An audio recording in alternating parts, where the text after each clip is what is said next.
Hello, everyone, and welcome to today's Facebook Live. Today, we have a slightly different type of talk than we usually have. Usually, it's very tactical, lots of tips and tricks on how to do stuff.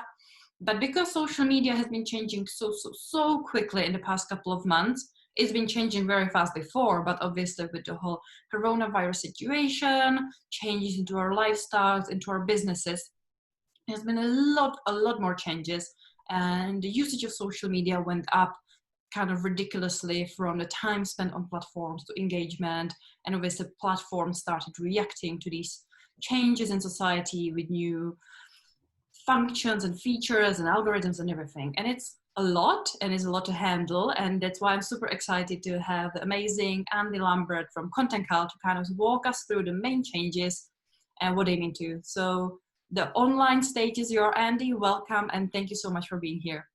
Amazing. Well, thank you, Lenka. Pleasure to be part of the community again. So yeah, as Lenka said, this is a very different talk to what I usually do, as I'm very much like a content strategy person, telling you like the steps you need to do to build a content plan. But for today, exactly as Lenka said, for the last 3 months, I've been tracking the changes on social. And if anyone's familiar with Content Cal and by extension myself, or if you follow me on LinkedIn, for example, you'll see I put out a weekly roundup of the things that happen on social and what that means to business. So I'll point you in the direction where to find that if you haven't got wind of those. But this was actually a really interesting challenge that Lenka proposed to me, saying, hey, my community would love to see all of the change that happened. So it kind of forced me to go back through the last 17 or so weeks of these roundups, going, actually, can I bring them all together and get some themes as to what's happening? So there's going to be lots of information flying your way over the next 20 minutes.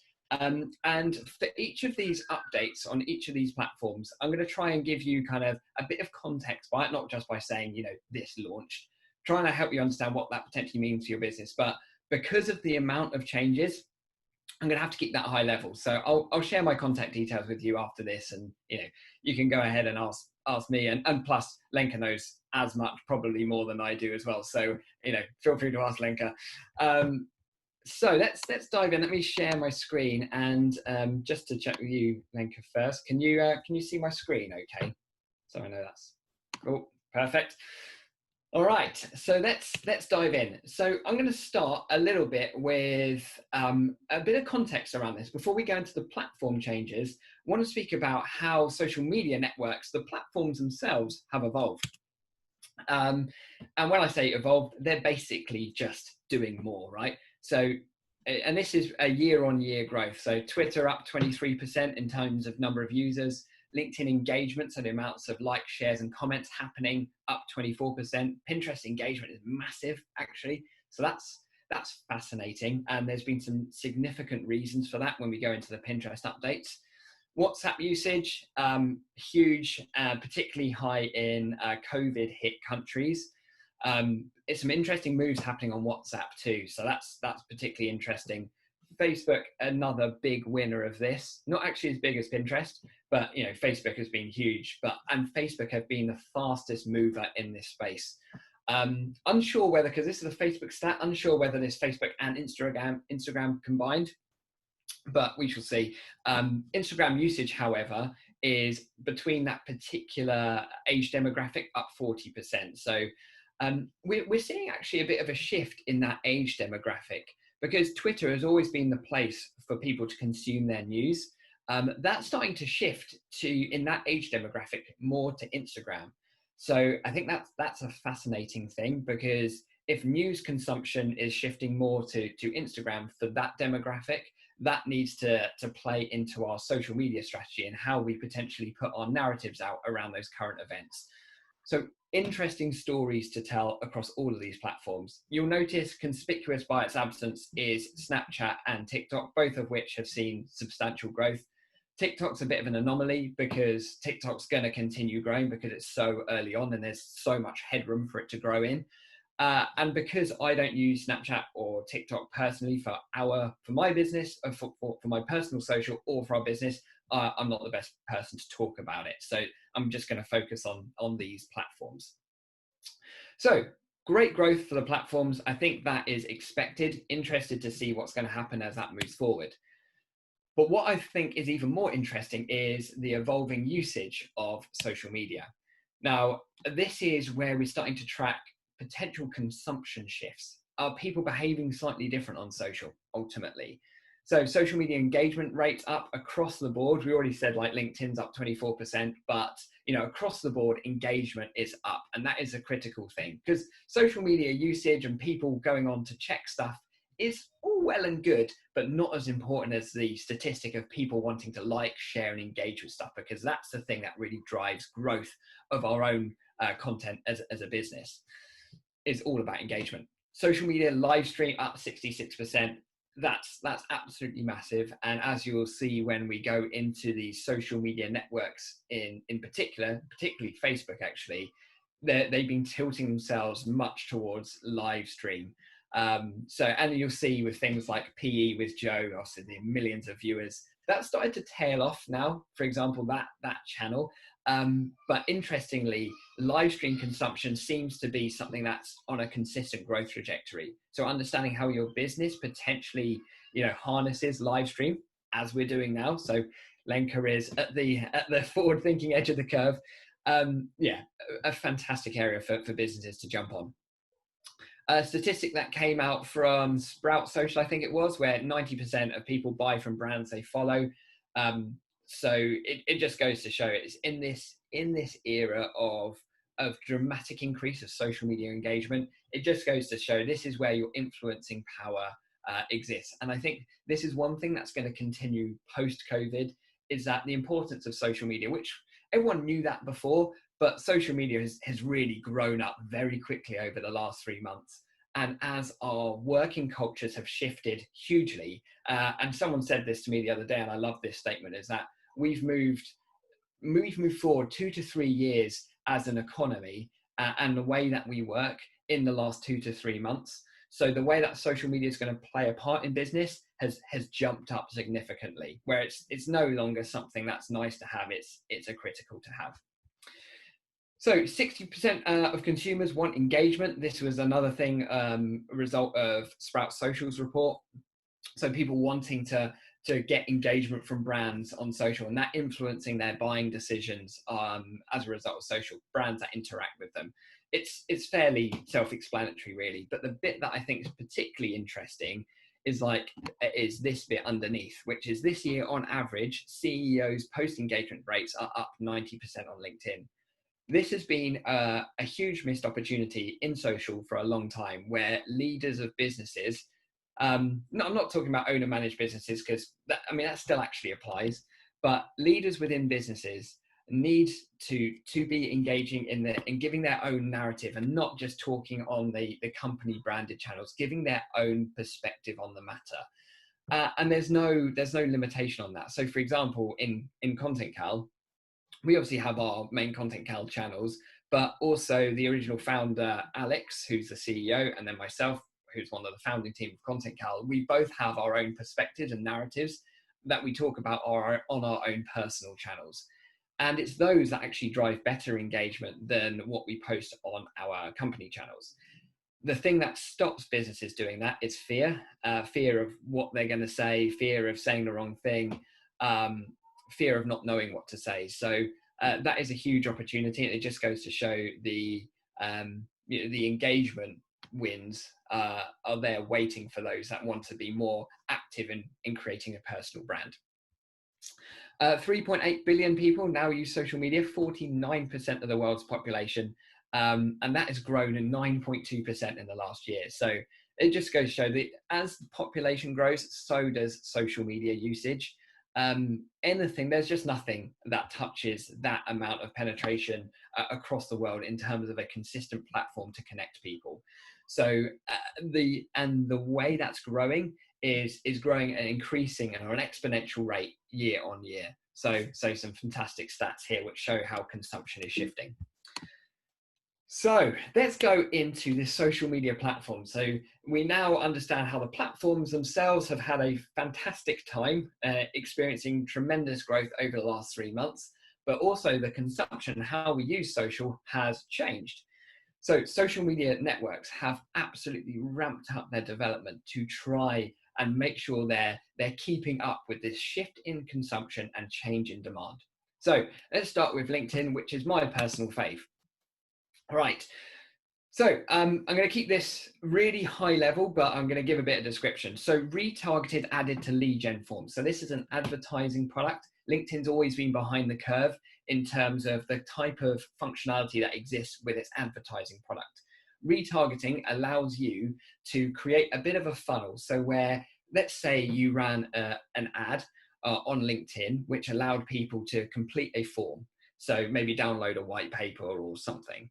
So what we can now do with retargeting, for anyone that's clicked to download a white paper but maybe didn't take any action, with this retargeting functionality, we can now automatically target people with relevant content based on what they had downloaded previously. So in this example, where someone might have downloaded the white paper, we can target those people with further learning around that white paper, or something that's further down the funnel. Maybe it's time for them to book a demo with an expert or a consultant, something like that. So much more functionality added there. LinkedIn introduced polls. They had it before, they removed it, and it's back again. I'm seeing lots of polls in my feed, which tells me that the algorithm is favoring polls at the moment. The algorithm's an ever-changing thing. It's a bit of a mystical black box typically, but actually, if a good tactic really, and as a general rule, for any new functionality that gets added to a platform, great to experiment with it in the early days, because naturally when something new comes out, LinkedIn want to explore how people are using it, so the algorithm picks it up and shows poll orientated content. So, and it's also a fantastic way to garner feedback from an audience. Like there's nothing that compares to social media in terms of like a research group.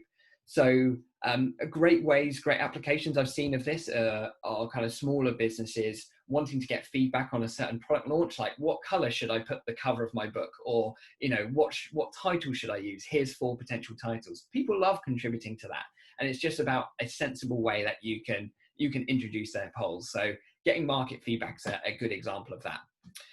LinkedIn are now factoring dwell time in their algorithm. So it's now considering how long you spend looking at a post. So a great way to consider that. So this is outside of like, shares, comments. Dwell time is if someone's actually reading it. LinkedIn's now starting to consider if people are pressing see more.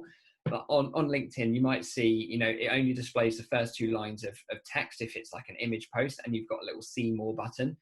Underneath see more is where all of the text comes in. So if someone's clicking see more on your content and then reading all of the copy, or maybe watching a video you put on LinkedIn, that's where video is important because it increases dwell time. Even if someone doesn't like, share, or comment your post, LinkedIn will start to consider that actually someone spent a lot of time reading it, so something was interesting. So gives that additional boost in the algorithm. And what that basically means is that it's going to show it to more of your followers and connections. So that's dwell time. LinkedIn launched virtual events. So this is a really interesting scenario where LinkedIn events was a thing before, but they're doubling down on it. So LinkedIn events allows you to organize events through LinkedIn. This is available now, and promote them to your followers. I've personally used this and seen great success. And it's actually going to start to become a bit of an alternative to something like Meetup or Eventbrite. And it'd be interesting to see if they're starting to take that market. They're definitely focusing on it.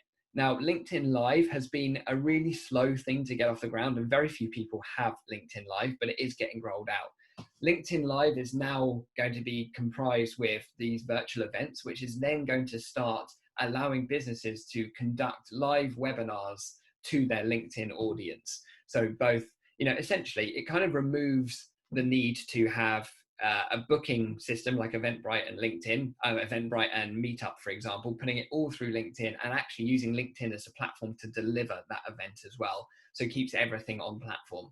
This is a trend you're going to see in the other platforms as well. So if LinkedIn is your place, this is a great thing to think about. LinkedIn Stories is literally around the corner. It's now being tested in Australia after successful testing in Brazil. And it is, I don't know when it's launching for us in the UK or Europe, but it is around the corner. We've seen all of the settings for stories. If you looked in your LinkedIn settings, you'll see your settings for stories there. Just shows that it is around the corner. What I would suggest is start thinking about, if LinkedIn is the platform for you, start thinking about what you potentially would want to talk about in your stories now. Because like I said with the polls, you can bet your bottom dollar is that LinkedIn are going to favor stories related content and show that far and wide in the early days, just to see how much traction it gets. I'm fascinated to see how LinkedIn stories works, because stories is quite snackable content, where I enjoy like the more longer form content on LinkedIn, going deeper into the subject. So yeah, fascinated, but that's definitely one to keep an eye on if LinkedIn is your thing. Already mentioned about LinkedIn Live. Interesting thing about video intros for CVs. So if anyone does recruiting through LinkedIn, LinkedIn have now given the ability for people to upload a like profile video as part of their CV. I think that's a really smart move, because CVs are such a dated, outdated concept. So it's really nice for you to get a better idea of a potential candidate when they can submit a little profile video of themselves, for you to consider someone beyond a sheet of paper. So I think that's a good move. And then conversational ads is another advertising product. So LinkedIn are really doubling down on ads at the moment, as we've seen. Conversational ads allows you to do like sponsored in-mails, and allows you to kind of build that kind of one-to-one type of relationship a little bit more. So that's another advertising product. But LinkedIn ads is a whole different thing. It can be quite expensive. So, but at least now LinkedIn are really starting to catch up with Facebook in terms of their advertising product. So if your audience is on LinkedIn, definitely worthwhile considering. Right, on to our friends at Facebook. Right, lots to go through here. Engagement insights. Actually, before I start with Facebook, if anyone has any questions at any point, because I know I'm rifling through this, any questions, I'm happy to take at any point. So Lenka's got a thumbs up. So does that mean that you're on it, or does that mean we've got questions? I'm on it, and we've got a first question, which was kind of in the initial social media usage. And David asked if you have any data for Instagram usage above 35-year-olds. I don't as part of this, but I can certainly go hunting for it. So let me make a note of that. So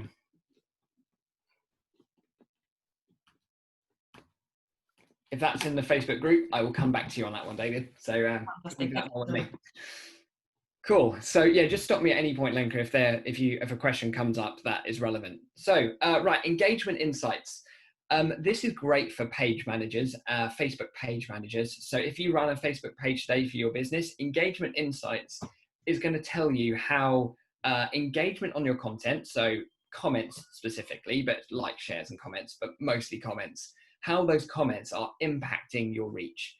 Now, all social media platforms orientate themselves in this way. The way they judge quality content is based on the amount of comments a post receives, right? So always focus on engagement.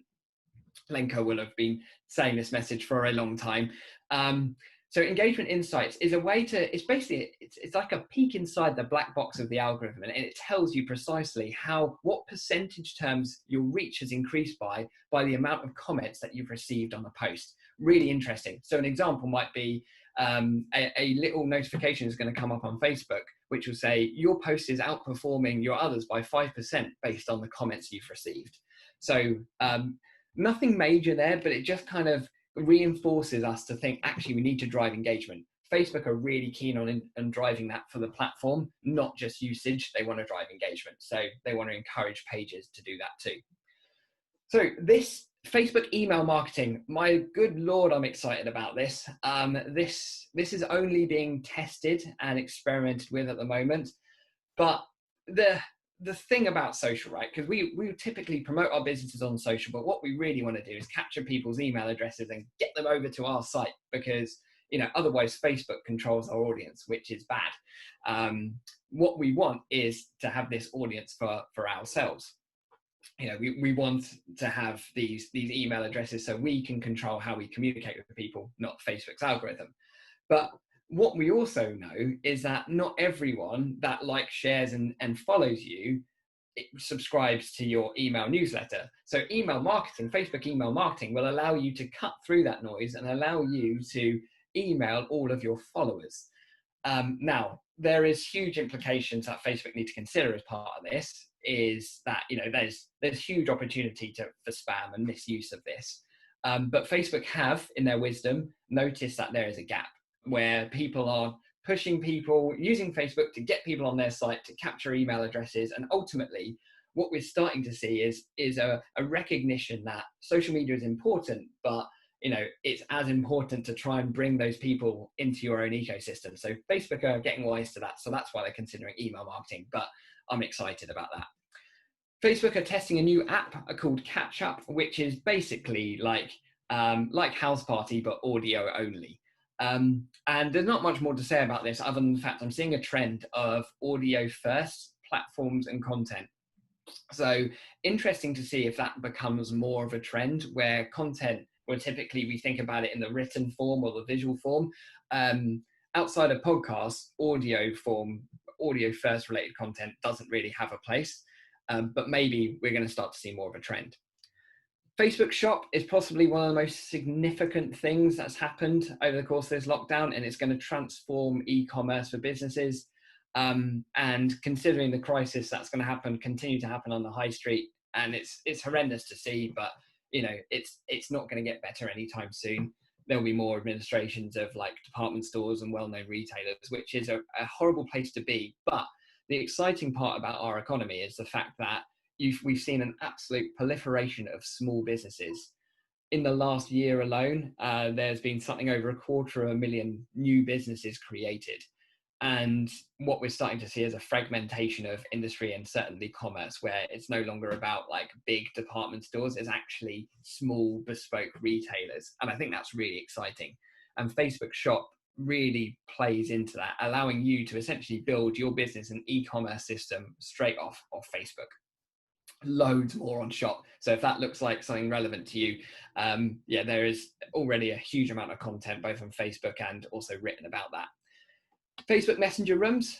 Was there a question around that, Lenka? Or? I just wanted to say that we will have someone coming to speak specifically about Facebook shops and kind of the Facebook, Instagram, e-commerce in the next couple of weeks. Beautiful, beautiful. Oh, that'll be hugely valuable. Yeah, definitely attend that one. Yeah, Facebook Messenger rooms. Basically, what you'll get from Facebook is that they never like anyone having any share of any other market. Facebook wants it all. So they see Zoom doing well, they're like, right, we'll copy that immediately. So they made it free for up to 50 people. That hasn't really done much damage to Zoom, to be honest. But the interesting thing about Facebook Messenger Rooms, however, is that how that's become available for groups and how it's been available for pages. And I think that's now starts to create a really nice way to start engaging your audience in a different way. So if you run a Facebook group, as Lenka does, as we do, you know, engagement's typically been focused on maybe a live stream, which is kind of like one-to-one and involving Q&A like we're doing now. But we've now got a bit more variety to that, where we can have a bespoke Facebook Messenger room of up to 50 people. So we can have a bit more of a kind of collaborative event where we can be sharing knowledge as a group. So I think that's really powerful. And that then got launched into the Facebook portal this week. So Facebook portal, if people aren't aware, that is Facebook's at-home kind of video conferencing device. But the reason I mention this is that they've now launched Messenger Rooms as part of this and added it to groups and events. So I'm thinking about like use case. So imagine you're like a home baker. So my wife's a celiac, so follows lots of like gluten-free bakers. So and what I'm starting to see as a content trend is that this baker, let's say, they're making some gluten-free cakes in their kitchen, it now kind of increases the quality of content, because you can use the Facebook portal device now to kind of live stream or do a Facebook Messenger room of you creating that gluten-free cake and going through the process of making it. You could potentially charge for people's attendance to that Messenger room. So it could be like charging for the audience of 50 people who are going to be watching you produce this cake or make this cake in real time. And then also what Facebook are going to be adding, and this is rolling out very soon, not live now, is shoppable links within a Facebook Live. So for example, if let's take that gluten-free baker, where you're making that cake and teaching people about the process of making this, what flour to use, etc. But at the end of that, so you've produced the cakes, people can order those cakes directly from you by clicking clickable links or shoppable links within that Facebook Live. You think about this, when you think about like the Facebook shop, you think about how you can start to have these messenger rooms and, you know, live stream events into your group. Think about how you can start to have shoppable links directly into a Facebook Live. My word, the amount of opportunity to monetize content and products through social media is just absolutely game changing for a small business. So, you know, sometimes I'm a little bit down on Facebook because security and privacy concerns, and then wanting a piece of everyone's market. But for the kind of tools they put together for small businesses, yeah, it's just game changing. So they're also, which leads into that, they're testing out charging for events, which kind of leads into this whole kind of virtual event thing, similar to what we saw with LinkedIn. So everyone's doubling down on the virtual event thing, thinking that the appetite for people wanting to do physical events has diminished significantly for this year. Don't know what we're going to feel like in 2021. But then Facebook is going to help people monetize those events too. So lots more to come around that. Facebook are also launching a brand loyalty program. So if you're a retailer and have affiliates or people that would kind of sell your product on your behalf, this brand loyalty program is a really useful thing to help get other people to share your content and track that revenue back to you. So they're testing that. So I'd go, if that sounds relevant, go ahead and read a bit more about that, because there's a lot more detail below it. And in general, Facebook are putting so much support to small businesses, like giving the ability for having like stickers on the stories to allow people to donate to your business, or pre-order vouchers. Say if you're a hairdresser, you can't really monetize your content or your products as yet, your services as yet. They're allowing you to pre-sell vouchers. So essentially you can still drive revenue, even though you can't necessarily transact right now. Loads of stuff around Facebook small business support. So, and also some grants that they're offering as well. So go ahead, if you search Facebook small business support, you'll see a whole host of stuff there. So to be fair to Facebook, huge amount. Lenka? Cool. So we had 2 questions straight after LinkedIn. So yep. I don't want to jump straight when you're talking. So we had 2 questions about LinkedIn. One is, I've heard that LinkedIn groups are resurfacing. Is it true? Any info on LinkedIn groups? Yeah, they have been resurfacing for a while. They announced it 6 months ago that they're going to put some renewed focus on it. I see absolutely zero content related to groups in my feed at all. And it's still full of spam. So Facebook group, Instagram, oh God, LinkedIn groups, dear me, LinkedIn groups, I'm not putting any emphasis or focus on. And I think based on where LinkedIn have been focusing their time right now, which is on stories, which is on events, which is on increasing engagement in feed, they seem to have rode back away from groups. Haven't seen any mention of that for the last 6 months really in terms of their focus, and I'm not seeing any content appear in a feed. So I would like it to work again, because they were useful for some people, but yeah, they're just not a patch on Facebook groups.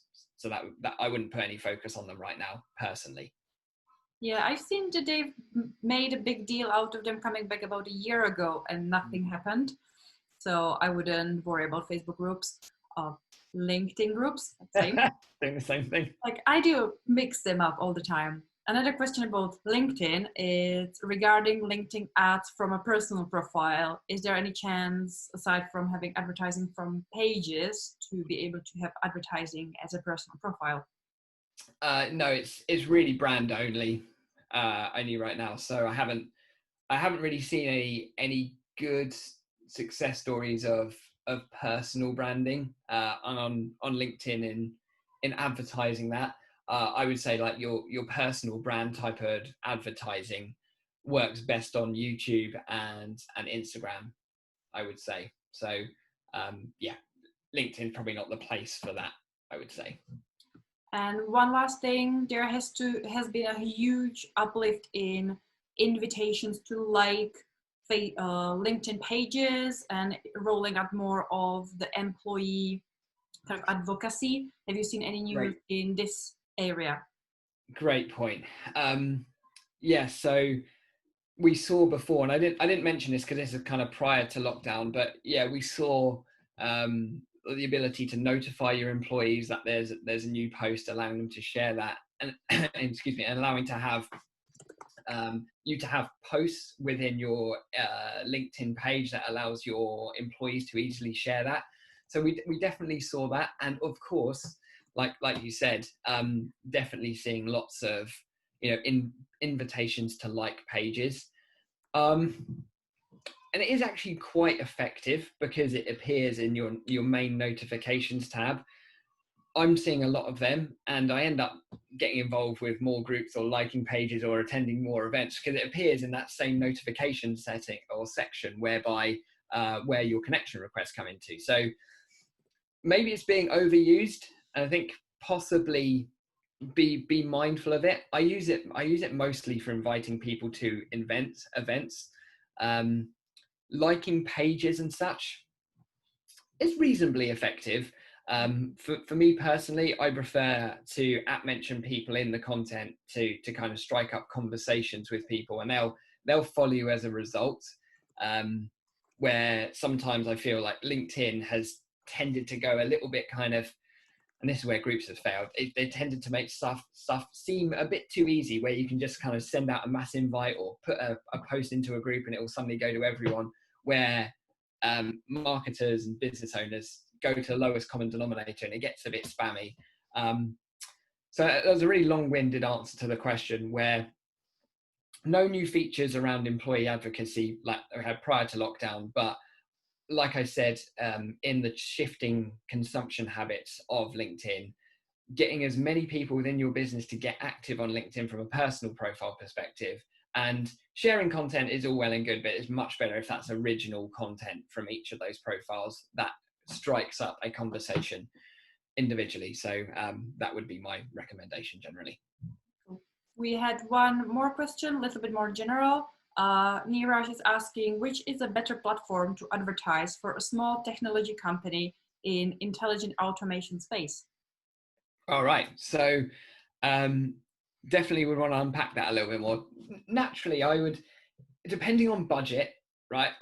LinkedIn would be the place, and the thing I would be advertising is not the product or not sign up for a free trial or whatever. I would be advertising top of the funnel stuff, which will engage people around a certain subject around AI, for example, because automation, whatever, it's a really interesting space for some businesses, and within LinkedIn you can get super targeted with the type of persona you want to target. That's where LinkedIn is really strong, because no other place has the most up-to-date job titles and individuals, right? But it is a case of budget. You can do stuff for much cheaper on Facebook than you can on LinkedIn, but you'll achieve statistically better results. So like more likes, definitely, but the meaningful interaction, you'll drive much more meaningful downloads and better leads off LinkedIn.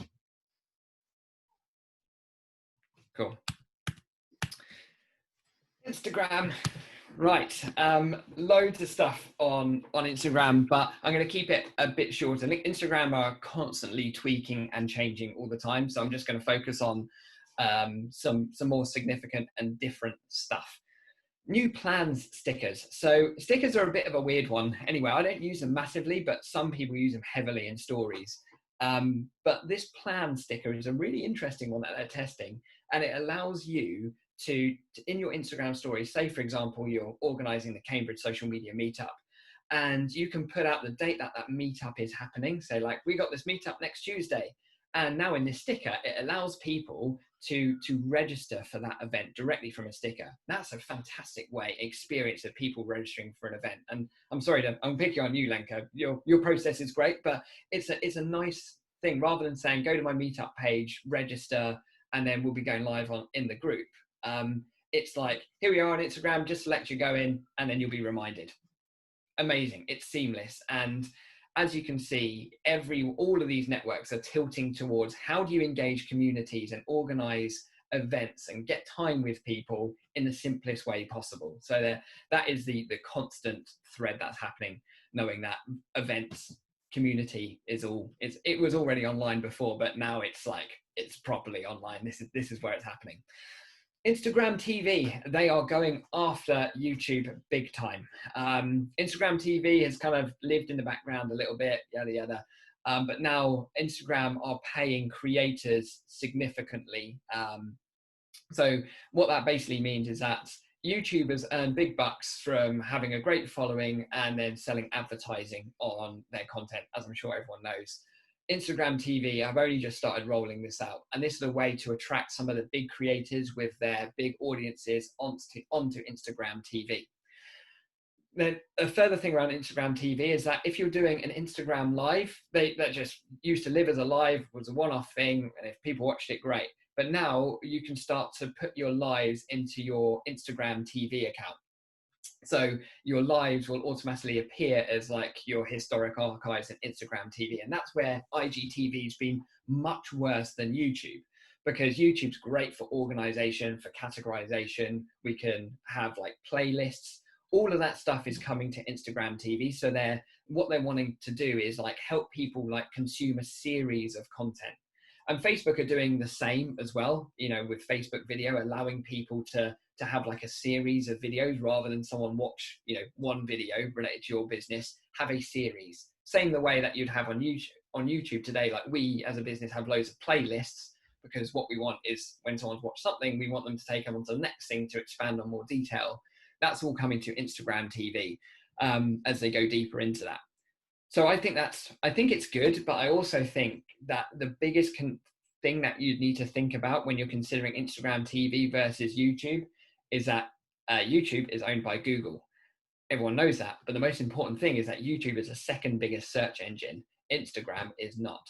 So if you want to drive up SEO and impact how you appear in search, which is arguably more important, YouTube is still the preferred platform for that, because Instagram and Facebook still live as walled gardens. And what I mean by that is that if you kill it on Instagram TV, if someone searches your business on Google, you'll still be nowhere.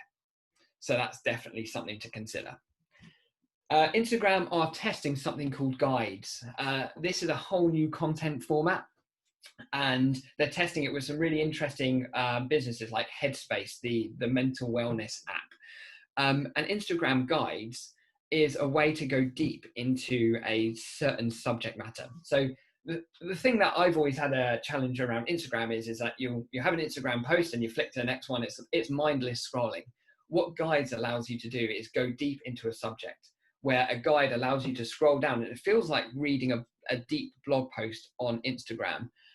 Definitely look it up, because I think it's a really interesting content format. And like Headspace, as I said, the mental wellness app, their guide, it was like 10 steps to achieving mental wellness at work.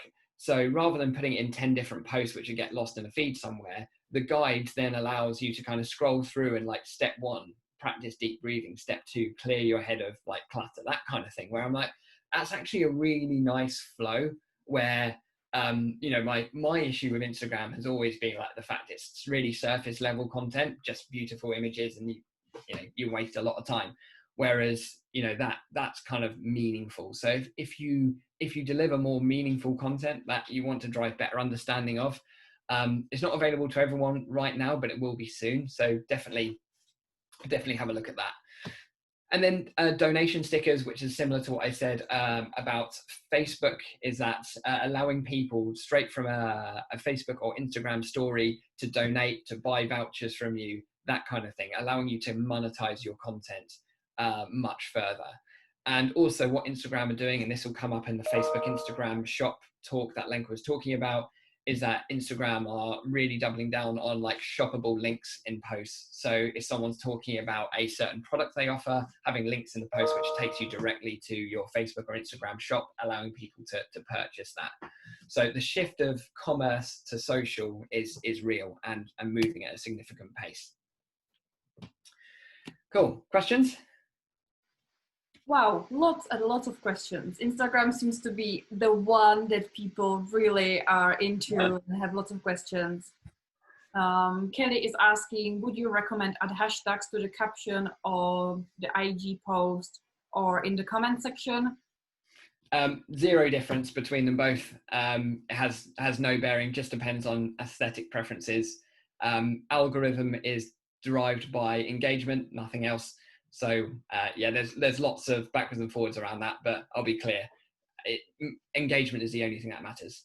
Yeah, absolutely. But talking about Instagram hashtags, in beginning of August, we'll have a specially designed section and talk about leveraging Instagram hashtags, from doing hashtag research, planning which hashtags to use, and all the other tips and tricks. So if you're interested in learning more about Instagram hashtags, just check out our events. There will be one specifically for this. Another question, would you recommend to add a link to join an event on the caption or of an IG post, or is it better to create a kind of a link bio on the bio of your IG pages?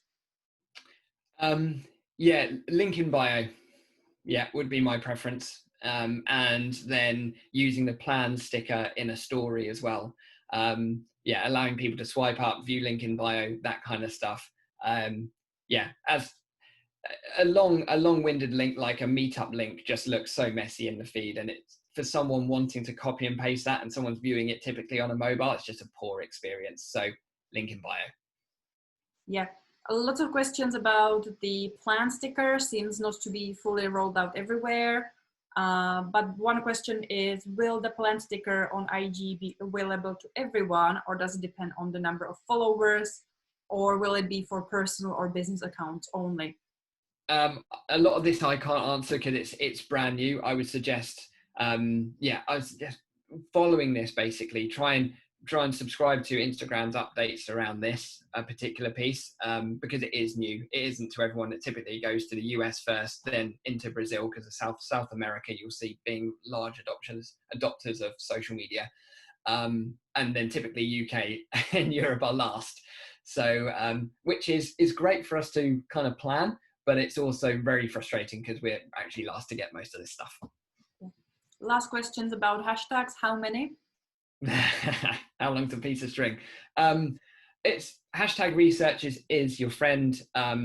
Choosing your hashtags wisely is the best thing. So 3 very relevant hashtags will trump 25 your marginal hashtags. Focus on ones that are particularly relevant for your group.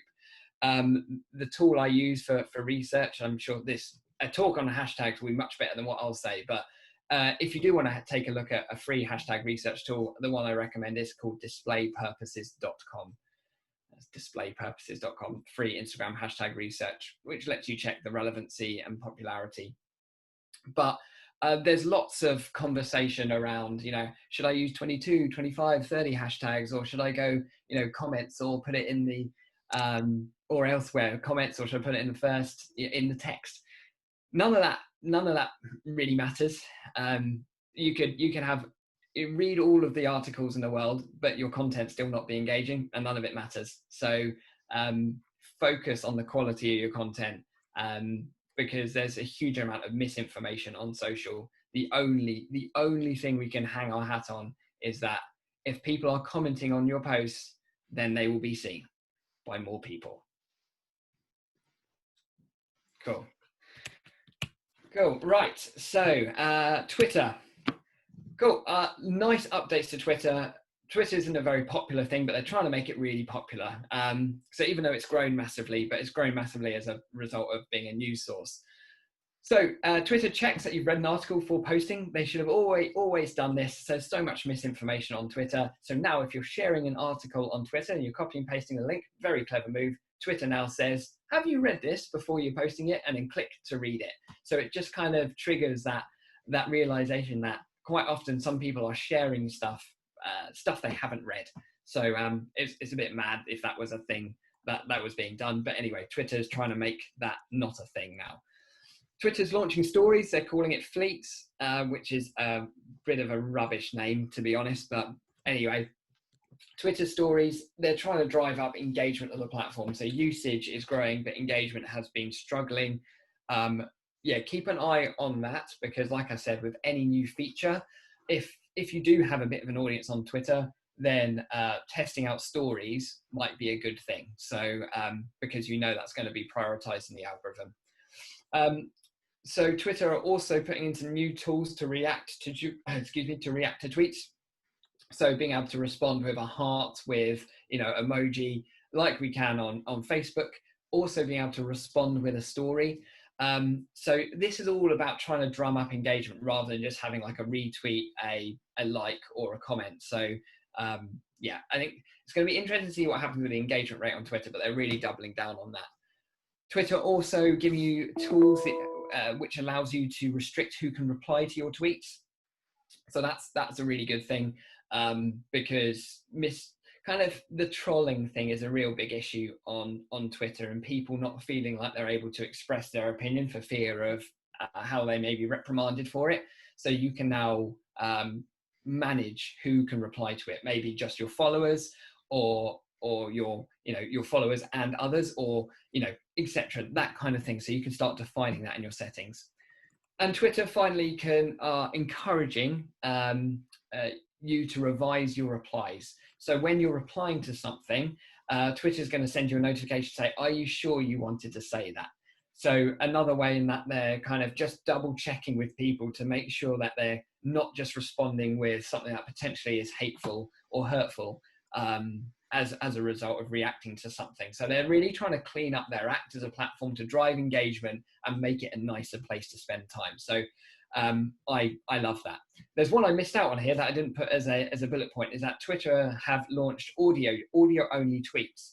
So that's interesting. They launched that. It's available for everyone now. I have two thoughts on this. One, this is clearly a trend, because if Facebook launched that catch-up app like we were just talking about, there's obviously Facebook don't just build things as a whim. There's obviously more of a trajectory towards audio first content. So maybe this is a trend, right? So that's interesting. And secondly, though, is around the accessibility of our content, because if someone is potentially visually impaired, but these people still use social media, right? So it's so important to be able to think about our content in the guise of accessibility. So we might think about audio first content in terms of jumping on a trend, but we also might want to think about it in the fact that we might have followers that potentially are visually impaired. We might have followers that can't consume audio first content, right? So that is a thing as an industry that we've been pretty bad with as a content marketing industry, increasing the accessibility of our content. I've actually got actually, you know him, Lenka, Martin Sibley. Do you know Martin Sibley? Yeah. Yeah. So I'm actually doing a talk with him on this very subject about accessibility of content. So I think that's a really interesting subject matter. A complete sideline. So yeah. Anyway, moving on. Pinterest. There's been loads that's happened, but I've kind of condensed this down. Because Pinterest is something that in the UK, we don't make anywhere near the right amount of use of. Pinterest, I absolutely adore, and we just ran a course on Pinterest, actually. So I'll share some, actually, Lenka, if you can share some resources to our short courses, that would be good. With kind of a really well-known Pinterest expert in the UK, we just did a course with, because me, myself, I'm not a big Pinterest user. So what Georgie, who is the Pinterest expert that we had involved to do a short course for us, kind of opened my eyes to the opportunities in Pinterest. Not only is it being one of the fastest growing platforms, despite the fact it's already really well adopted, it's huge in the US, but not that well known in the UK. And the main difference about Pinterest compared to the other social media networks is that Pinterest is more of a search engine than a social media network. And it has value from an SEO perspective, unlike all of the other social media networks. And where they're really differentiating themselves, they are focusing themselves on a place for inspiration and discovery, certainly discovery around products that we might want to buy. So the Pinterest lens is something where if you've got the Pinterest app, you wave your camera at something and Pinterest will show you all of the most relevant content on Pinterest related to, let's say I'm pointing my phone at a lamp, it's going to pull back all of the content that's relevant to that lamp. So this allows you to share pins, to save things. So if you're looking for house inspiration, for example, maybe you want to redo your dining room. Very middle class thing to say, but like redo your dining room and say like I want a new lamp. You can hold your phone at a lamp, and you'll get inspiration related to that. And then you'll get shoppable links. So you'll be able to look at retailers and vendors related to that product. That is absolutely awesome. And that is why we've seen this substantial growth of Pinterest in the last 3 months. Because if people are stuck at home, you look around your kitchen, you're like, oh, I wish that looked a bit different, or I'm a bit bored of the layout, or where I have the table here. And so you start to think, actually, let's look at some housing inspiration. And Pinterest is the place to go to discover trends, topics. And now we've always been able to like save things and add reminders. You can now start adding notes and really start doubling down on Pinterest as like a planning and kind of curation tool. And now for content marketers, certainly if you're kind of in that more consumer orientated space, then the opportunity on Pinterest is absolutely huge. So yeah, watch this introduction to Pinterest course if you're not familiar with Pinterest, and that will really help you kind of gain some context around this. And that kind of takes us to the end, is that if we had to kind of give a one-word summary of what all of the networks, well, the main 5 I've covered are up to. LinkedIn, all about conversion. So all about like focusing on these advertising products, driving better engagement to ultimately help lead to a better business conversion. Facebook, business pivot. So like I said, all of these tools for small businesses, the shop, the ability to shop products within Facebook Lives, what they're doing with messenger rooms, allows businesses an opportunity to monetize themselves or offer different products and services than they wouldn't have been able to before, basically giving people a platform. Instagram going big on community as per usual, you know, in terms of those stickers that they're offering, in terms of like the plans, that kind of thing, like the plans sticker, that is. And Instagram TV is going to be the big story here. Twitter trying to transform engagement rates, and Pinterest giving people an unrivaled platform to discover inspiration related to consumer-focused products and driving e-commerce directly through the platform. I did say this was going to be 20 minutes, and 51 minutes later, I've finished. Sorry.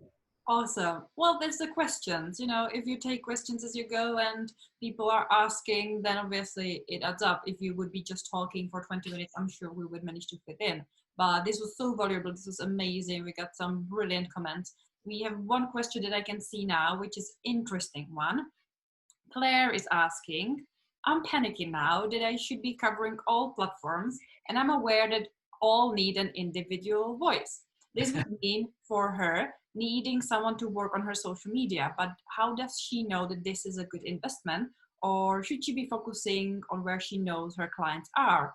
And I know that our answer on this will be slightly different because we have slightly different approaches to all or focus. Yeah, and I have a couple of viewpoints on this. So one, we at Content Cal offer a publishing tool, which naturally allows people to test messages across all platforms, right? So there are always platforms that people are focused on because they're either the platforms they feel most comfortable with or platforms where their audiences are. So I agree in focus, right? So I personally, I'm a LinkedIn person. And as I said, I'm not huge on any other platform necessarily, because you can only really focus hard in one area. But what I would say is that, yes, focus on one platform, choose it wisely. But I would be open-minded to be thinking about where your next channel comes from, because growth tails off in everything eventually. So using something like Content Cal, we can be putting out messages across all the platforms so we can understand engagement rates. So we might suddenly start to see, actually, we're seeing our LinkedIn's doing really well for us, or Instagram is, and that can start to shift our behavior. So think about it in 3 ways. Yes, focus where your customers are. If you know they are, if you built an audience there and you know they are there, then focus. But don't focus at the exclusion of everything else, because you can still there are tools out there to get your message out to all platforms, which will allow you to create a level and fair test to understand where your next potential comes from. And then thirdly, always be curious, because there's always going to be potential opportunities. And that is the bewildering thing about social. And I suffer anxiety with this occasionally too, because you're like, there is opportunity. We could be on TikTok. Like there's an audience there for us, and we could double down on it. But we've seen great growth of LinkedIn, so we're there, but we are still thinking about what the other platforms could potentially mean to us. So, and that's really the course of today. It's important to be cognizant of these and to have an understanding of what the others are doing. Be experimenting by publishing messages far and wide, but where you know that where you get your growth today, then yes, continue to double down on that. Fantastic. We had a couple of comments saying that 51 minutes worth every minute. I love this comment from Rebecca, who said, great, final slide, excellent talk. Thank you so much, really interesting, worth every 51 minutes. Oh, bless you. Thank you. Perfect. I think Claire is quite happy with your answer as well, in terms of if to focus or double down or spread or anything. And I can't see any more questions, but lots of people are loving the talk and will come back to rewatch and check the slides again. So thank you so much, Andy. This was fantastic. So much value. I will have to watch it a couple of times myself.